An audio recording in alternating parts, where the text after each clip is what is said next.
Hello aspirant, welcome to gift of the গ্যাবিডু। KPSI পরীক্ষা আপনারা সকলেই জানেন 28শে জানুয়ারি হতে চলেছে এবং তার জন্য কিন্তু আজকে একটা important session gift of the গ্যাবিডু আপনাদের সাথে নিয়ে এসছে। আজকে কিন্তু আমরা মূলত সায়েন্সের রিভিশন কিন্তু করব এবং সায়েন্সের রিভিশন কোথা থেকে করব না, আমাদের ডাব্লিউপিআরবির যত প্রিভিয়াস ইয়ারে সায়েন্সের প্রশ্নগুলো এসেছে সেগুলো কিন্তু আমরা এক জায়গায় করেছি এবং সেখান থেকে কিন্তু আমরা প্রশ্ন ধরে ধরে শুধু প্রশ্ন উত্তর না, ডিটেলসে কিন্তু সলভ হবে। অবশ্যই ভিডিওটি লাইক করে দিন, টোটাল পুরোটাই কিন্তু দেখেন, খুব গুরুত্বপূর্ণ একটা সেশন হতে চলেছে এবং শেয়ার করে দিন। যারা কেপিএসআই প্রিলিমিনারি পরীক্ষার জন্য mock test gift of the গ্যাবিট থেকে দিতে চান, আমাদের কিন্তু 5টা ফুল লেন্থ মক টেস্ট রয়েছে, এছাড়াও রিভিশন ক্লাস রয়েছে। তাছাড়াও এই ক্লাসের পিডিএফ আমরা কিন্তু হোয়াটসঅ্যাপ গ্রুপ এই ভিডিওর ডেসক্রিপশন বক্সে এবং কমেন্ট বক্সে ফার্স্ট কমেন্টে পিন করা থাকবে, সেই হোয়াটসঅ্যাপ গ্রুপে জয়েন করে নেবেন। কারো যদি গ্রুপে জয়েন করতে অসুবিধা হয় সেটা তাহলে আমাদের অ্যাডমিশন হেল্পলাইন নম্বর আপনি স্ক্রিনে দেখতে পাচ্ছেন, অ্যাডমিশন হেল্পলাইনের সাথে কিন্তু যোগাযোগ করে নেবেন, ঠিক আছে? আপনাকে তাহলে হোয়াটসঅ্যাপ গ্রুপে অ্যাড করে দেওয়া হবে। টোটাল ক্লাসটা ভালো করে দেখবেন এবং আপনারা কিন্তু উত্তর করার চেষ্টা করবেন কমেন্ট বক্সে, ঠিক আছে? চলুন তাহলে স্যার শুরু করছি। আচ্ছা,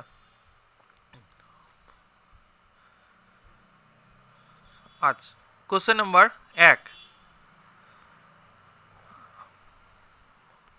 আচ্ছা, আশা করছি টোটালটা দেখা যাচ্ছে। 1 নম্বর কোশ্চেন কি বলেছে? বলছে what does one study in palaeontology. তো প্যালিওন্টোলজি যেটা রয়েছে সেটা নিম্নলিখিত কোন বিষয়ের ওপর অধ্যয়ন।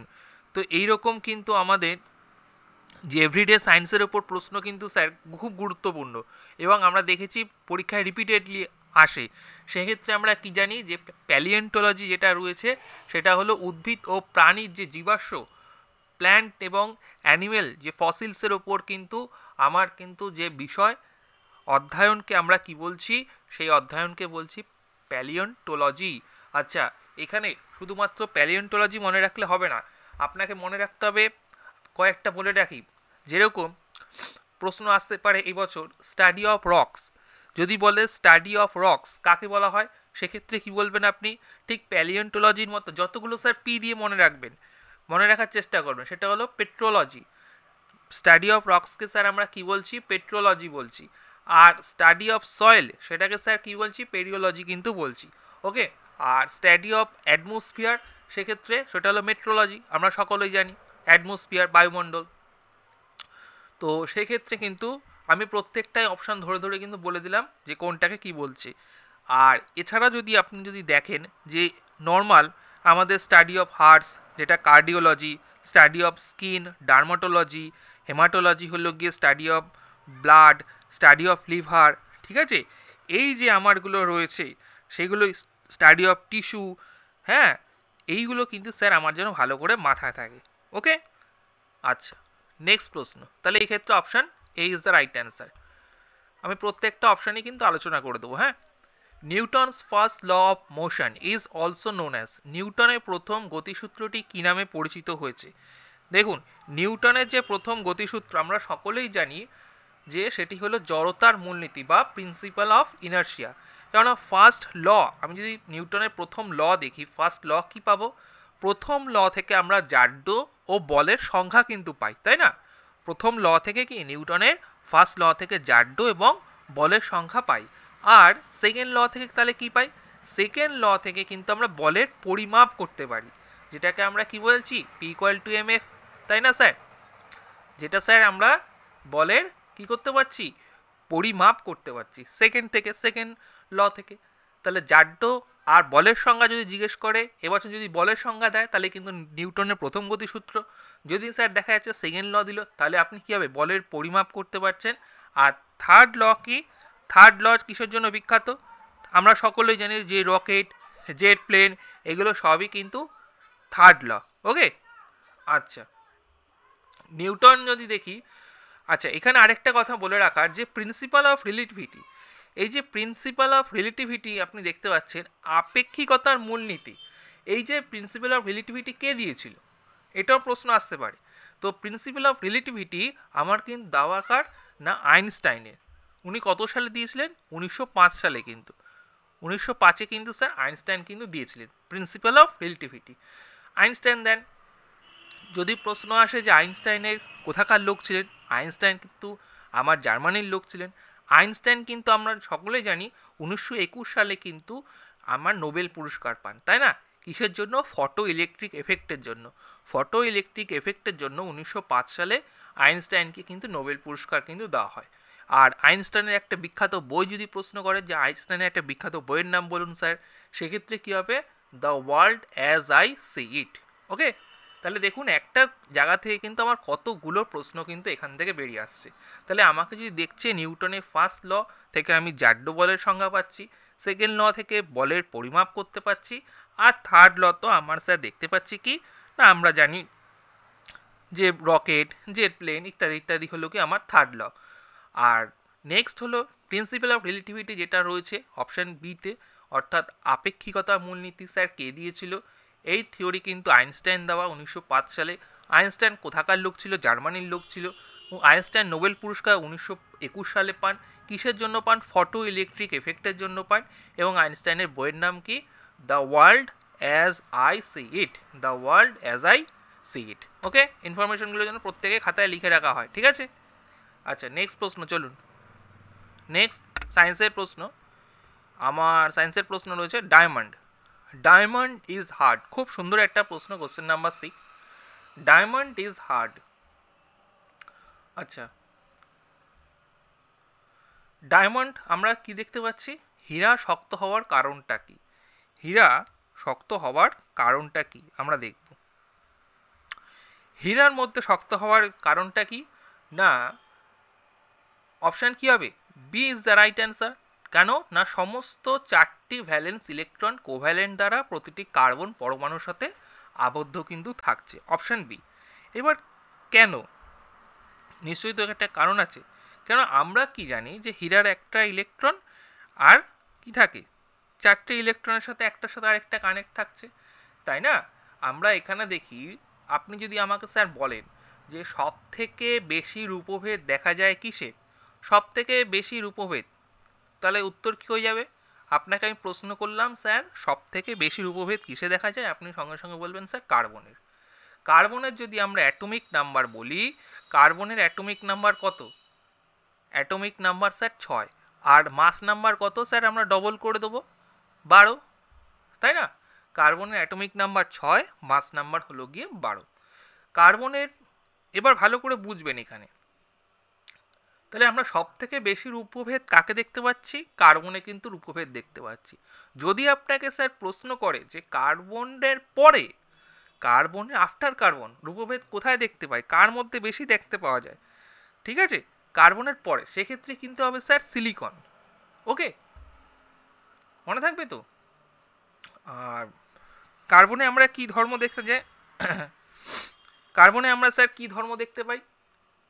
আচ্ছা, এখানে একটুখানি বলে রাখি ভালো, কার্বনের উপভেদগুলো, অনেকে মনে প্রশ্ন আসতে পারে স্যার কার্বনের উপভেদগুলো একটু বলে দিলে ভালো হতো। তো আমি কার্বনের উপভেদগুলো একটুখানি বলে দিই আপনাদেরকে। কার্বনের উপভেদগুলো আমরা দেখতে পাই কি কি?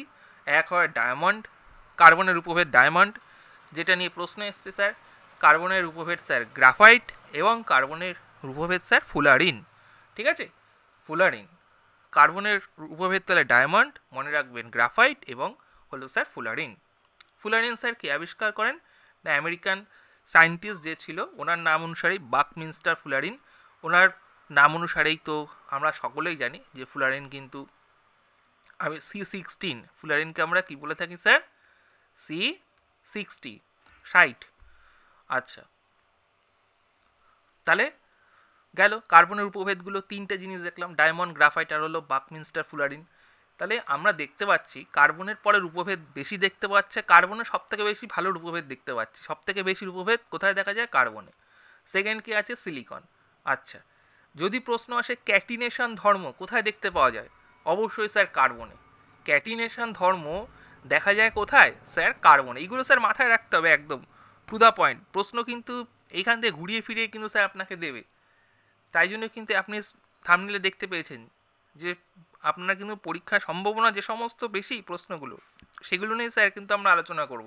একটা প্রশ্ন থেকে লিঙ্ক করে করে অনেকগুলো বেরোবে, মনে থাকবে স্যার? আচ্ছা, তাহলে আমার গেল আশা করি। আর ডায়মন্ড হলো সব থেকে বেশি হার্ড, হীরা হলো শক্ত, হীরার সব থেকে, তাহলে এই যে হার্ড যে ডায়মন্ডটাকে বলছে যে ডায়মন্ড তুই যে হার্ড, এই হার্ডনেসটা কিসের সাহায্যে মাপছে? হার্ডনেসটা কিসের সাহায্যে মাপছে? আমি ক্লাসে করিয়েছিলাম স্যার, যারা পেইড গ্রুপে রয়েছেন তারা হয়তো জানেন, মোহ স্কেল। আমরা কিসের সাহায্যে মাপছি স্যার জানি? মোহ স্কেলের সাহায্যে কিন্তু ডায়মন্ডের বা যে কোনো জিনিসের হার্ডনেস মাপা হয়, ঠিক আছে? আর ডায়মন্ড মানে কত? ডায়মন্ড মানে আমরা 10 বাই মোহ স্কেল আমরা বলে থাকি, তাই না? মোহ স্কেলের ভ্যালু ডায়মন্ডের হলো স্যার 10। আর যদি স্যার বলে যে সব থেকে সফেস্ট, তাহলে হার্ড হলো যদি ডায়মন্ড হয়, তাহলে সফেস্টটাও স্যার জানা উচিত। হীরা তো স্যার শক্ত, সব থেকে হার্ডেস্ট, তাহলে সফেস্টকে সেটা হলো আমাদের যে সমস্ত টলকার পাউডারগুলো আছে, তাই না, সেই পাউডারগুলো টলকাম পাউডারগুলো যেগুলো স্যার আমার বেরোয়, সেই টলকাম পাউডারগুলো বা টলকাম বা টেলকাম যেগুলো বলে আর কি, মেয়েরা ইউজ করে, সেইগুলোই কিন্তু স্যার, ঠিক আছে, টলকার পাউডার স্যার কিন্তু আমাদের সব থেকে সফেস্ট। ওকে, আচ্ছা নেক্সট, আশা করছি এই যে সেশনটা আপনাদের কিন্তু অনেকটাই এনরিচ করবে। আমি চেষ্টা করছি যতটা সম্ভব ইনফরমেশনগুলো কিন্তু ইনপুট হিসাবে দেওয়ার। আচ্ছা নেক্সট প্রশ্ন কি বলছে স্যার দেখে দিই। নেক্সট প্রশ্ন বলেছে যে the law of natural selection is associated with, প্রাকৃতিক নির্বাচনের যে আইন যার সাথে সম্পর্কিত, খুব গুরুত্বপূর্ণ, আমরা সকলেই জানি Darwin. Darwin is the right answer. ডারউইনের যদি বুকস অথর খুব ইম্পর্টেন্ট, এবার দেখা গেল ডারউইনের দুটো বইয়ের নাম আপনাকে জিজ্ঞেস করলো, তাহলে ডারউইনের দুটো বইয়ের নাম স্যার কী হবে? যারা লাইভ দেখছেন কমেন্ট করবেন। ডারউইনের বইয়ের নাম হলো স্যার অরিজিন অফ স্পিসিস, আর হলো কি the descent man, the descent of man, ঠিক আছে? এলো ডারউইনের স্যার হলো দুটো বই। আচ্ছা, ডারউইন যে আইসল্যান্ডের ওপর রিসার্চটা করেছিল, সেই আইসল্যান্ডের নাম কি ছিল যদি প্রশ্ন আসে, ঠিক আছে? তাহলে আমরা কি জানি, সেটা হলো গ্যালাপেগাস। গ্যালাপেগাস সম্ভবত গ্যালাপেগাস না গ্যালাপোগাস, এরকম গ্যালাপেগাসই আমার যতটুকুখানি মনে আছে, সেটা কিন্তু একটু দেখে নিন, আইসল্যান্ড ছিল। আর আমরা এরপরে যে ল্যামার্ক, আরেকটা স্যার আছে ল্যামার্ক, ল্যামার্কের যে স্যার থিওরি, সেটাও কিন্তু খুব ইম্পর্টেন্ট। আরেকটা প্রশ্ন আসে স্যার ফাদার অফ জেনেটিক্স কাকে বলা হয়? ফাদার অফ জেনেটিক্স যদি প্রশ্ন আসে স্যার, ফাদার অফ জেনেটিক্স, সেক্ষেত্রে কিন্তু আমাদের মেন্ডেলকে আমরা কিন্তু বলা হয়, ঠিক আছে? মেন্ডেল আপনি অপশন বিতে দেখতে পাচ্ছেন, এই মেন্ডেলকে স্যার আমরা কি বলা হচ্ছে স্যার? ফাদার অফ জেনেটিক্স, ঠিক আছে? আর ডাল্টন কি জন্য বিখ্যাত স্যার? আমাদের ডাল্টন কিন্তু পরমাণুবাদের জনক, বহুবার প্রশ্ন এসেছে, পরমাণুবাদের জনকের নাম কি স্যার? ডাল্টন। ওকে, আচ্ছা নেক্সট প্রশ্ন দেখুন, কোশ্চেন নাম্বার 10। কোশ্চেন নাম্বার 10 কি বলছে? 10 নম্বর প্রশ্ন। আচ্ছা, 10-এর সঠিক উত্তর কি হয়ে যাবে? 10-এর কিন্তু অবশ্যই যে কোনটা ডায়াবেটিস আক্রান্ত ব্যক্তি প্রয়োজন রয়েছে, সেক্ষেত্রে কিন্তু option C is the right answer, insulin. Diabetes যে আক্রান্ত তার কিন্তু ইনসুলিন প্রয়োজন রয়েছে, তাই না? আচ্ছা, এখান থেকে এক্সট্রা ইনফরমেশন আমরা দেখি যে ইনসুলিন কি আবিষ্কার করেন। আমরা সকলেই জানি স্যার পেড্রিক। পেড্রিক কিন্তু আমার কিন্তু সম্ভবত যতটুকুখানি মনে রয়েছে, তিনি কিন্তু ইনসুলিন আবিষ্কার করেন। আর স্যার হলো ইনসুলিনের ক্ষেত্রে আমরা কি জানি যে অ্যানিমেলের ক্ষেত্রে ইনসুলিনটা, সেখানে ইনসুলিন অ্যানিমেলে গ্লুকোজ হিসাবে জমা হচ্ছে কোথায়? অ্যানিমেলে আমরা যদি স্যার দেখি গ্লুকোজ হিসাবে জমা হয়, সেটা হলো অ্যানিমেলে গ্লুকোজ জমা হচ্ছে স্যার গ্লাইকোজেন রূপে জমা হচ্ছে, আর প্ল্যান্টের ক্ষেত্রে গ্লুকোজ জমা হচ্ছে স্টার্চ রূপে, ঠিক আছে? আর ইনসুলিন একটা কি, ইনসুলিনে একটা আমরা জানি ধাতু আছে, ইনসুলিনে কি ধাতু আছে? জিঙ্ক কিন্তু রয়েছে। আর যে আমাদের স্যার স্টার্চ যেটা স্যার রয়েছে, সেই স্টার্চের বা টেস্ট যেটা করা হয়, সেটা কিন্তু সেই টেস্টটা স্যার কীভাবে করা হচ্ছে? সেটা স্যার কিন্তু আমাদের আয়োডিন টেস্টের মাধ্যমে কিন্তু এই স্টার্চের টেস্টটা কিন্তু করানো হচ্ছে, ঠিক আছে? তাহলে আমরা অ্যানিমেলে গ্লুকোজ জমা হচ্ছে স্যার কী রূপে? প্রশ্ন যদি দেয় অবশ্যই মাথায় রাখবেন, খুব ইম্পর্টেন্ট প্রশ্ন, গ্লাইকোজেন রূপে অ্যানিমেলে গ্লুকোজ জমা হচ্ছে। যদি প্রশ্ন আসে প্ল্যান্টে গ্লুকোজ কীভাবে জমা হচ্ছে, আপনি বলবেন স্টার্চ রূপে স্যার জমা হচ্ছে। ইনসুলিনে কি ধাতু আছে? অবশ্যই জিঙ্ক আছে ধাতু ইনসুলিনে। স্টার্চ রূপে এই যে স্টার্চের যে টেস্টটা স্যার কি করে করা হচ্ছে? অবশ্যই আয়োডিন টেস্টের মাধ্যমে করা হচ্ছে, ঠিক আছে? আচ্ছা, এখানে দেখুন অ্যান্টিবায়োটিক কয়েকটা রয়েছে। অ্যান্টিবায়োটিক তো পেনিসিলিন আমরা যেটা অপশান এতে দেখতে পাচ্ছি, পেনিসিলিন হলো স্যার কি? পেনিসিলিন কিন্তু ফার্স্ট অ্যান্টিবায়োটিক। পেনিসিলিন কে? ফার্স্ট অ্যান্টিবায়োটিকের নাম স্যার হলো পেনিসিলিন। কি আবিষ্কার করেছিল? না আলেকজান্ডার ফ্লেমিং 1928 কি 29 এরকম আলেকজান্ডার ফ্লেমিং কিন্তু পেনিসিলিন স্যার কিন্তু আবিষ্কার করেন। কি থেকে? না আমাদের একটা ফাঙ্গাস যেটা কিনা পেনিসিলিয়া নোটেটাম নামক সেই ফাঙ্গাস থেকে কিন্তু পেনিসিলিন আবিষ্কার করেছিলেন কে? Alexander Fleming. কত সালে? 1928 সালে, ঠিক আছে? আচ্ছা, নেক্সট আমরা দেখতে পাচ্ছি স্ট্রেপ্টোমাইসিন। স্ট্রেপ্টোমাইসিন কি রয়েছে? স্ট্রেপ্টোমাইসিন কে ইনভেন্ট করেছিল? না স্ট্রেপ্টোমাইসিন ইনভেন্টেড বাই আমাদের সালমান ওয়াক্সম্যান। ওয়াক্সম্যান কিন্তু করেছিল 1943-তে স্ট্রেপ্টোমাইসিন। এটা কিন্তু স্যার ব্যাকটেরিয়া, ওটা যেরকম ফাঙ্গাস এটা কিন্তু স্যার ব্যাকটেরিয়া, ঠিক আছে? আচ্ছা, যদি স্যার আপনাকে জিজ্ঞাসা করা হয় যারা লাইভ দেখছেন যে দুটো উপকারী ব্যাকটেরিয়ার নাম বলুন তো স্যার কি হবে? উপকারী ব্যাকটেরিয়া, একটা উপকারী ব্যাকটেরিয়ার নাম বলুন আর একটা উপকারী ভাইরাসের নাম বলুন, কি বলবেন? একটা উপকারী ব্যাকটেরিয়া এবং একটা উপকারী ভাইরাস। উপকারী ব্যাকটেরিয়ার নাম কি? ল্যাক্টোব্যাসিলাস। ল্যাক্টোব্যাসিলাস হলো উপকারী ব্যাকটেরিয়া, আর উপকারী ভাইরাসের নাম কি? ব্যাকটেরিওফাজ, তাই না? উপকারী ব্যাকটেরিয়া তাহলে ল্যাক্টোব্যাসিলাস, আর উপকারী ভাইরাসের নাম কি? ব্যাকটেরিওফাজ, ঠিক আছে? চলুন নেক্সট প্রশ্ন যাই। Question number 11। 11-এ কি বলছে? গোবর গ্যাসের প্রধান উপাদান কি? দ্য চিফ আমার বলেছে গোবর গ্যাস।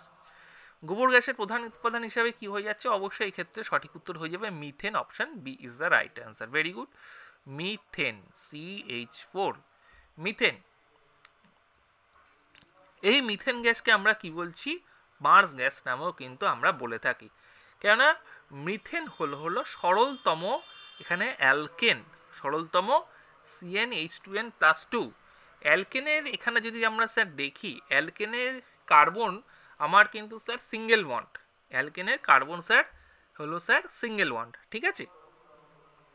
আর এখানে আপনি যদি স্যার দেখেন অ্যালকিন, অ্যালকিন কি আছে? Double bond. যদি স্যার আমি সিঙ্গেল বন্ড যে বললাম, যদি ডবল বন্ডের কথা আসে সেক্ষেত্রে যদি আমি একটু বলি তাহলে আমার কি রয়েছে স্যার? অ্যালকাইন রয়েছে, তাই না? প্রথমে রয়েছে কি? অ্যালকেন। অ্যালকেন হলো কার্বনের সিঙ্গেল বন্ড। অ্যালকিন কি রয়েছে স্যার? অ্যালকিন CnH2n, একটা হলো ইথিলিন আর একটা হলো এখানে কার্বনের স্যার ডবল বন্ড রয়েছে, তাই না? আমি আর দেখাচ্ছি না। আর অ্যালকাইন যেটা রয়েছে সেখানে রয়েছে কি? অ্যাসিটিলিন রয়েছে, আর কার্বনের ওখানে ট্রিপল বন্ড রয়েছে। ওখানে কার্বনের স্যার কত বন্ড রয়েছে? ট্রিপল বন্ড রয়েছে। মনে থাকবে? পিডিএফ তো স্যার গ্রুপে দিয়ে দেবো, সেখানে খুব সুন্দর করে লেখা রয়েছে, সেগুলো তো স্যার দেখবেনই। এখন কিন্তু প্রত্যেকটা জিনিস নিজেরা চেষ্টা করবেন আগে, ওকে? আচ্ছা, যদি দেখা যাচ্ছে আপনার কাছে প্রশ্ন থাকে যে এইগুলো সবই একটা ন্যাচারাল গ্যাস, তাহলে আমাদের এলপিজি থেকেও এক খুব প্রশ্ন আসে যখন গ্যাসের কথা আসলোই। এলপিজি ফুল ফর্ম কি? এলপিজি ফুল ফর্ম কিন্তু আপনারা কমেন্ট করবেন। এলপিজির মধ্যে কি থাকে স্যার?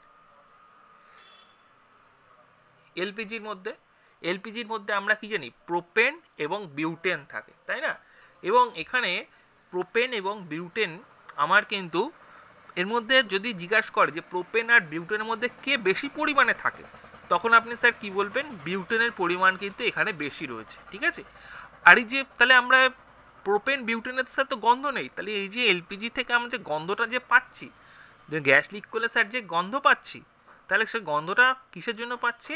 না ইথাইল মার্কেপটান কিন্তু এখানে মেশানো থাকে।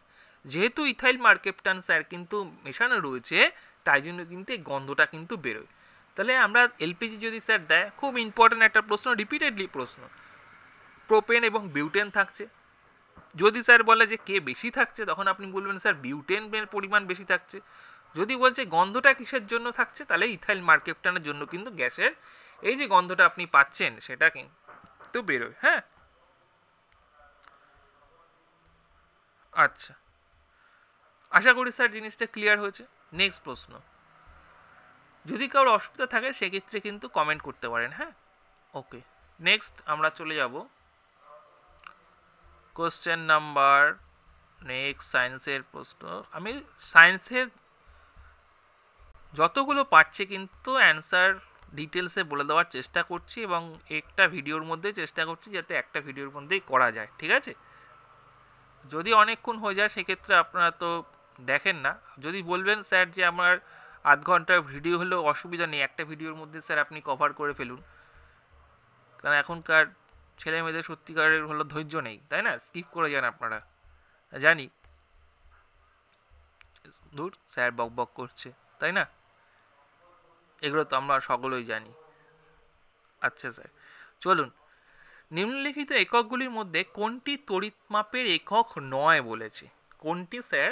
খুব গুরুত্বপূর্ণ, নয়টাকে কিন্তু ভালো করে পড়তে হবে। হ্যাঁ, যে কোনো আমার পরীক্ষাতে এফর্ট করে একটা নয় থাকে। তাহলে নিম্নলিখিত এককগুলির মধ্যে কোনটি তড়িৎ পরিমাপের একক নয়? শুধু এটা কেপিএসআই এর জন্য নয়, এটা কেপি সায়েন্সের যেখানে আমার পোর্শন থাকে প্রত্যেকটা পরীক্ষার জন্য কিন্তু এটা ইম্পর্টেন্ট। আমি এটা যেহেতু কেপিএসআই তাই জন্য আমি ডাব্লিউবিপিআরবি, মিসলেনিয়াস, ক্লার্কশিপ প্রত্যেকটা পরীক্ষার জন্য খুব গুরুত্বপূর্ণ প্রশ্ন এগুলো, ঠিক আছে? আমি তাই জন্য এই এসআইয়ের প্রশ্নটা তুলেছি, খুব সুন্দর প্রশ্ন এসেছিল।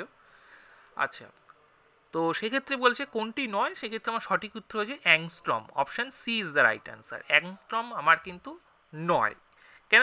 অ্যাংস্ট্রম হলো কি, আমরা কি জানি স্যার? লেন্থের ইউনিট, তাই না? অ্যাংস্ট্রম কিসের স্যার? লেন্থের ইউনিট হলো অ্যাংস্ট্রম। আচ্ছা, নেক্সট আমরা যদি দেখি সিমেন যেটা রয়েছে, সিমেন অপশান বিটা যেটা আমি দেখতে পাচ্ছি, সিমেন কিসের ইউনিট স্যার? সেটা হলো ইলেকট্রিক্যাল যে আমার কন্ডাক্টেন্স রয়েছে তার কিন্তু সিমেন কিন্তু তার ইউনিট হয়। আর ওহম যদি স্যার দেখি কিসের ইউনিট, যদি আমরা বলি, আমরা সকলেই জানি ওহম হলো রেজিস্ট্যান্স আমার স্যার, তার কিন্তু ইউনিট, তার ইউনিট রয়েছে ওহম রেজিস্ট্যান্সের। আর কুলমের ইউনিট কি রয়েছে না? কুলমের ইউনিট কিন্তু sir electric charge, electric charge হলো কুলম্বের ইউনিট, ঠিক আছে? তাহলে আরেকটা ইম্পর্টেন্ট তথ্য এখানে বলে রাখা উচিত যে 1 অ্যাংস্ট্রম সমান হলো কি, আমার কিন্তু মাথায় রাখতে হবে, ঠিক আছে? 1 অ্যাংস্ট্রম সমান কি, তারপরে আমাদের মো থেকে কি করে পিক টু মিটারে আসছে, ঠিক আছে? কি করে আমার ফার্মি আসছে, ঠিক আছে? আমার ফার্মি দিয়ে তারপরে নিউক্লিয়াসের রেডিয়াস কি ফার্মি দিয়ে মাপা হচ্ছে, এইগুলো কিন্তু স্যার আমাকে একটু মাথায় রাখতে হবে। ওকে, আমি কিন্তু অলরেডি এগুলো স্যার ক্লাসে কিন্তু করানো হয়ে গেছে, সায়েন্স ক্লাসে, ফিজিক্সে, কেমিস্ট্রিতেও কিন্তু আমরা যথেষ্ট কভার করে ফেলেছি সিলেবাস। সেগুলো কিন্তু বারবার করে কিন্তু রিভিশন দিয়ে যেতে হবে আপনাকে স্যার, যারা gift of the captive paid group থেকে রয়েছেন। আর যারা এমনি চ্যানেলে দেখছেন, এই ক্লাসটি চ্যানেলে আপলোড হচ্ছে, তাদেরকে বলবো আমরা শুধুমাত্র কেপি না, ডাব্লিউপি থেকে যত আমার পিএসসি পিআরবির এক্সাম রয়েছে তার জন্য কিন্তু চ্যানেলে স্যার ক্লাস আসবে। চ্যানেলটা আপনি সাবস্ক্রাইব করে রাখুন, সময় সময় ক্লাস আসবে, এবং অল নোটিফিকেশান করে রাখলে আপনার কাছে নোটিফিকেশান চলে যাবে। আপনি প্রত্যেকটি ভিডিও মন দিয়ে দেখবেন, যেরকম স্যার আমরা আলোচনা করছি সেগুলো মন দিয়ে বোঝার চেষ্টা করবেন, দেখবেন সেইভাবে আপনি যদি পড়াশোনা করেন, বাড়িতে সেলফ স্টাডি করলেও কিন্তু আপনার যথেষ্ট প্রিপারেশনের জায়গাটা যথেষ্ট। আমি যেগুলো বলছি স্যার আপনি কতটা পারছেন সেটা কিন্তু আপনার লক্ষ্য রাখবেন। ওকে, নেক্সট, আমার যে গরুর যে দুধ রয়েছে বলছে কোন ভিটামিনে সমৃদ্ধ? গরুর যে দুধ, অপশান কি সঠিক? অবশ্যই কিন্তু এক্ষেত্রে option A is the right answer হয়ে যাবে। কোন ভিটামিনে সমৃদ্ধ? না, ভিটামিন বি, যেটা অপশান এ তে রয়েছে, তাই না? আচ্ছা, এক্ষেত্রে আমরা এক্সট্রা ইনফরমেশন হিসাবে বলে রাখি যে ভিটামিন বি1 যেটা রয়েছে, ভিটামিন আর ভিটামিন বি, এতে ভিটামিন, আচ্ছা প্রথমে একটু বলে যে ভিটামিন বি এর যে কেমিক্যাল যত রয়েছে, ভিটামিন বি এর কেমিক্যাল সব নাম আপনাকে মাথায় রাখতে হবে। কি বললাম? ভিটামিন বি এর যত কেমিক্যাল নাম রয়েছে সবগুলোই কিন্তু স্যার আপনাকে মাথায় রাখতে হবে। যেরকম ভিটামিন বি1, তার কেমিক্যাল নাম কি আছে স্যার? ভিটামিন বি2, তার কেমিক্যাল নাম কি রয়েছে, তাই না? ভিটামিন, তারপরে আমাকে বি7, খুব গুরুত্বপূর্ণ, কি নাম রয়েছে? বি17, ঠিক আছে? কি নাম রয়েছে? ঠিক আছে, যেটা আমাদের বি17 খুব গুরুত্বপূর্ণ, ধাতু থেকে কোবল্টে, এগুলো কিন্তু স্যার যেটাকে আমরা কি বলছি, বি17, যেটা বি17 17, 1 7 17 সাইকো কোবালামিন, বি 17, সেটা হলো সাইকোকোবালামিন। এইগুলো স্যার কিন্তু আপনাকে ভালো করে স্যার মাথায় রাখতে হবে। আচ্ছা, যদি স্যার আপনাকে জিজ্ঞেস করে ভিটামিন ডি এর রাসায়নিক নাম কি, আপনি কি বলবেন স্যার? অবশ্যই ক্যালসিফেরল। ঠিক আছে। ভিটামিন এ এর রাসায়নিক নাম কি? রেটিনল, যার অভাবে স্যার রাতকানা রোগ হচ্ছে। ক্যালসিফেরলের যদি আমাকে যদি অভাবে জিজ্ঞেস করে তাহলে কি হবে? রিকেট হচ্ছে, অস্টিওম্যালেসিয়া হচ্ছে, তাই না? ভিটামিন সি এর অভাবে কি হবে? অ্যাসকর্বিক অ্যাসিড, তার অভাবে আমরা কি জানি? স্কারবি হচ্ছে, তাই না? আমাদের উৎসব চলছে, এরপরে গান চালিয়ে দিয়েছে, সুতরাং ক্লাস আমি বেশিক্ষণ নিতে পারবো না, তাহলে কপিরাইট চলে আসবে। এমনিতেও আমার ক্লাসে অনেক কপিরাইট চলে এসছে পেইড ক্লাসে। যাই হোক, ওটা তো অসুবিধা হয় না, কিন্তু মেন চ্যানেলে কপিরাইট হয়ে গেলে অসুবিধা হয়ে যাবে। তো এইভাবে স্যার কিন্তু প্রিপারেশন নিতে থাকুন। আমি কিন্তু নোট স্যার টেলিগ্রামে এই হোয়াটসঅ্যাপ গ্রুপে যুক্ত হয়ে যান। হোয়াটসঅ্যাপ গ্রুপে যুক্ত হয়ে গেলে কিন্তু আপনাকে নোটটা দিয়ে দেওয়া হবে, ওখান থেকে কিন্তু ভালো করে দেখে নিতে পারবেন। হ্যাঁ, আমি বাদবাকি প্রশ্নগুলো কিন্তু স্যার কিন্তু আলোচনা কিন্তু করে দেবো, ঠিক আছে? আচ্ছা, অ্যাকচুয়ালি সে কিন্তু আমি নেক্সট ভিডিওতে কিন্তু সময় করে স্যার আলোচনা করে দেবো। খুব তাড়াতাড়ি আলোচনা কিন্তু পেয়ে যাবেন। এগুলো ভালো করে দেখুন, হোয়াটসঅ্যাপ গ্রুপটা অ্যাড হয়ে যান, ওখানে ডিটেলসে কিন্তু নোটটা পিডিএফটা পেয়ে যাবেন। আর যারা মক টেস্ট দিতে ইচ্ছুক জানাবেন, পাঠিয়ে দেওয়া হবে। ওকে, সো ভিডিওটি লাইক করে দিয়েন। Thank you.